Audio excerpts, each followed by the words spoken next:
Right, this is part 2 of the Dive Guernsey day out number 6, and we're going to a shipwreck called Salle. It was carrying grain and it hit a rock, stayed on the rock for a little bit, broke her back and then sunk, and now the wreck is completely smashed up and is basically just spread out across the seabed. I've heard different accounts. Some people say 600 yards all spread out, like smeared, sort of like a big skid mark across the seabed. I've dived this one before and it is good, and I can't wait to do it again. So the sun's gone in a little bit, got a little bit cold, but anyway, we're going to get on the dive. Matt's got the shot ready, we're going to go for it. There's a lot of birds around this part.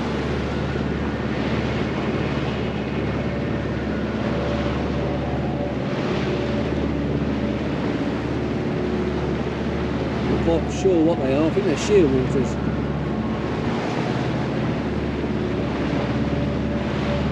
When one takes off, they all take off. Look, they all follow each other. He's running. He's running in the water, that one. The date is 28th of May, 1965. It was a bleak, cold morning on the west coast. Visibility was just over a mile and there was a very stiff breeze. Foam encircled the rocks and the scene was a very wintry one. As the clock struck 4:30, the vessel hit the rocks. The master, realising the gravity of the situation, contacted Night-On radio and reported that there was a hole in the engine room and the vessel appeared to be a total loss. At 4:45 AM, our reserve boat, Lloyd, was called. By 6:09 AM, the lifeboat had reached the stricken ship, which had been sending out flares, and within a matter of 15 minutes, all the crew had clambered aboard.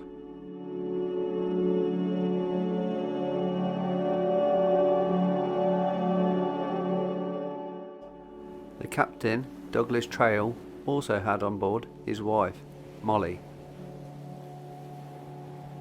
The first mate had to return back to the ship to recover the ship's log.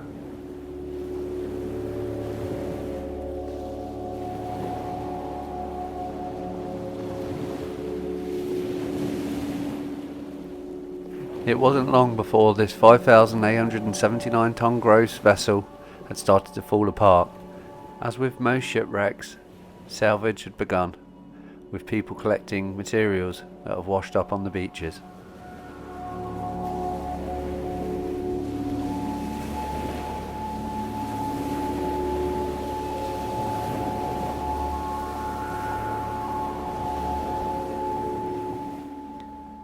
The Salle was on passage from Australia to Hamburg with a cargo of oats. She had called into Cape Town.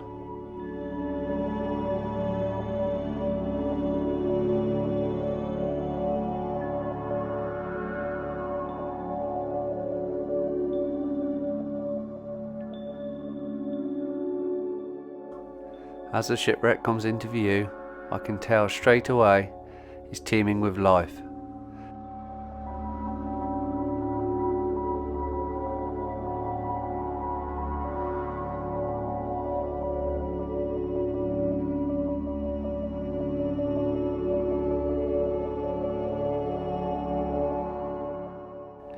These fish are called pelting, or commonly known as bib.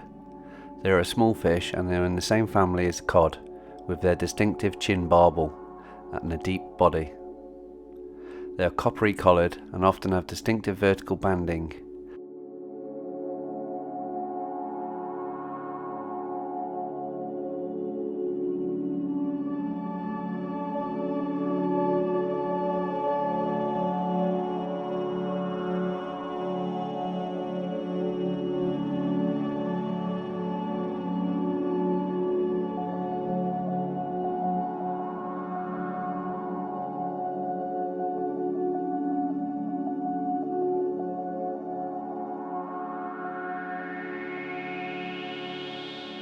Pelting only live for about 4 years and are common in European waters as far south as Spain, and although they're not commercially targeted, are often landed as a saleable bycatch.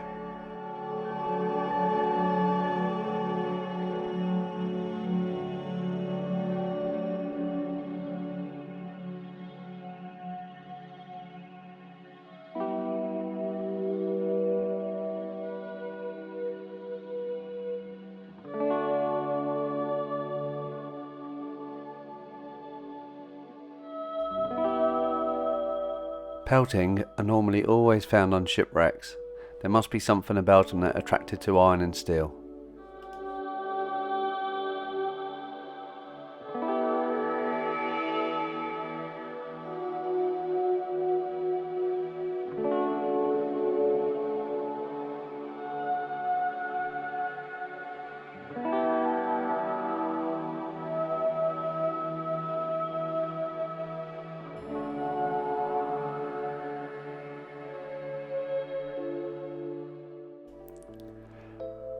First thing I'm going to take a little look at is this pipe, just to check what lives in it.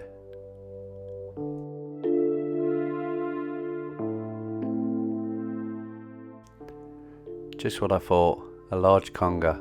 I better get back out his hold.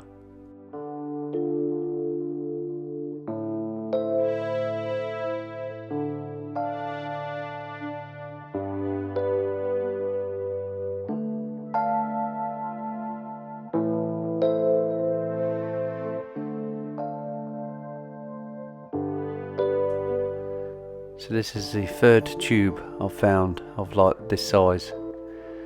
So I wonder what they were.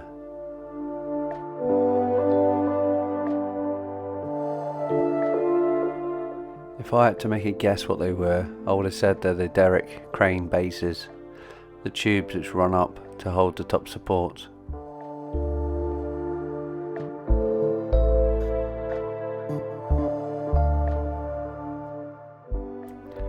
There is wreckage everywhere, as far as the eye can see.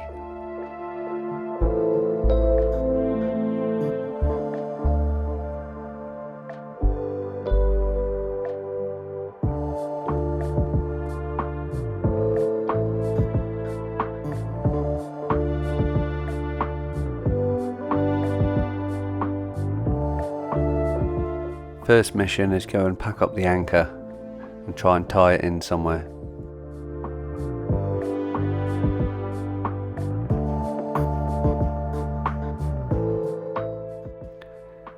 As I'm just about to go and close the anchor up, I notice there's some very large pollock just swimming around in the distance.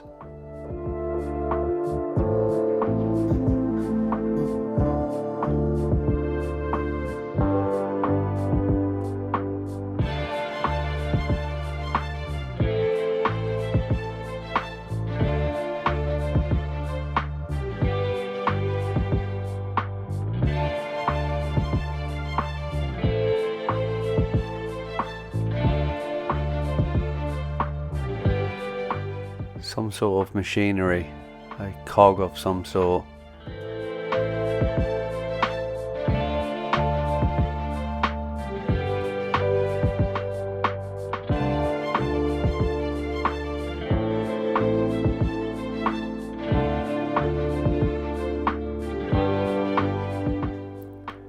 Slowly rusting away in the bottom of the ocean.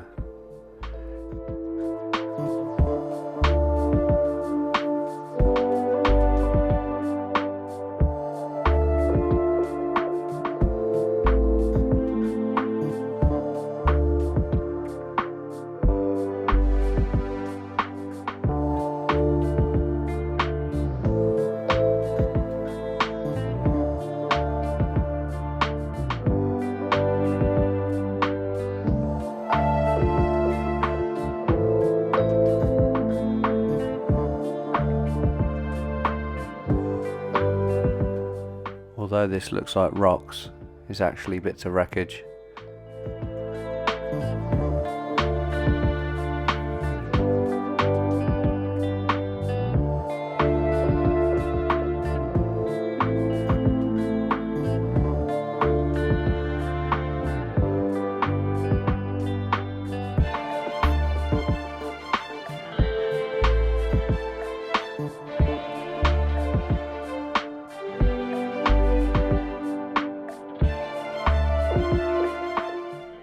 Some very thick gauge plating that's just bent and twisted, as if it looks like wet cardboard.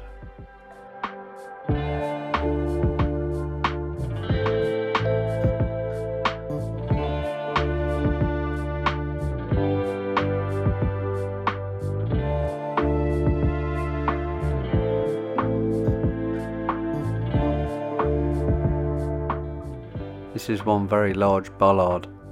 This is how you would have attached the ship to the quay.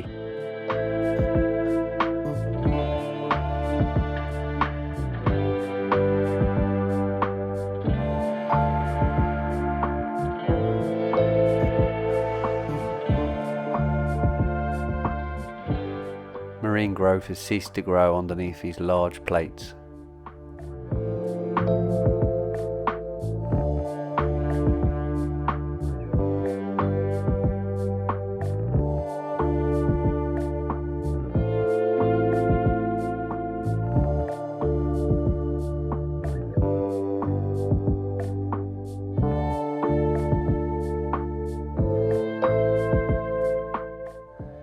With 50 bar of air left, it's time I return to the surface.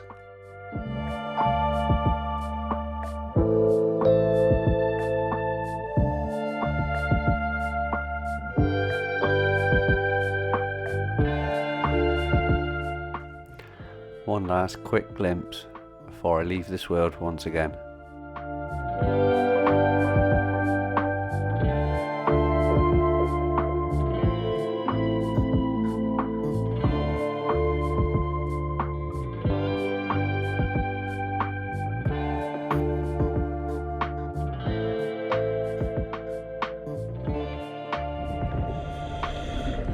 Good. Really good.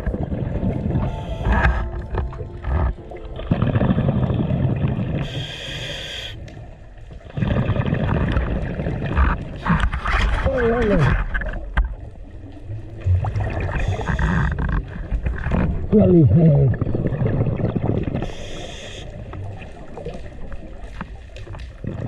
Listen to all the cracking in the background.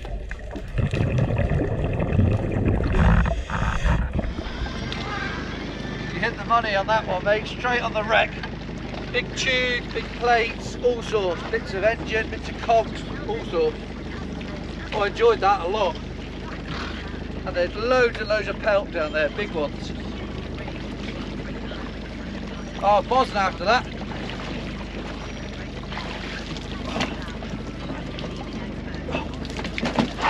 That's what the Dive Guernsey days out are all about. Having good fun and finding new wrecks. Not really a new wreck, but new to me. Spot on.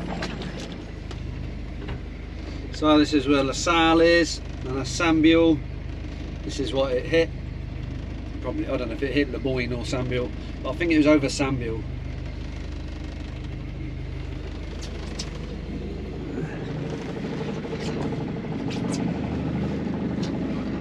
It's getting a little bit foggy, a little bit misty. It's cooling up a little bit. There's Guernsey. And Leo, little Leo Island there.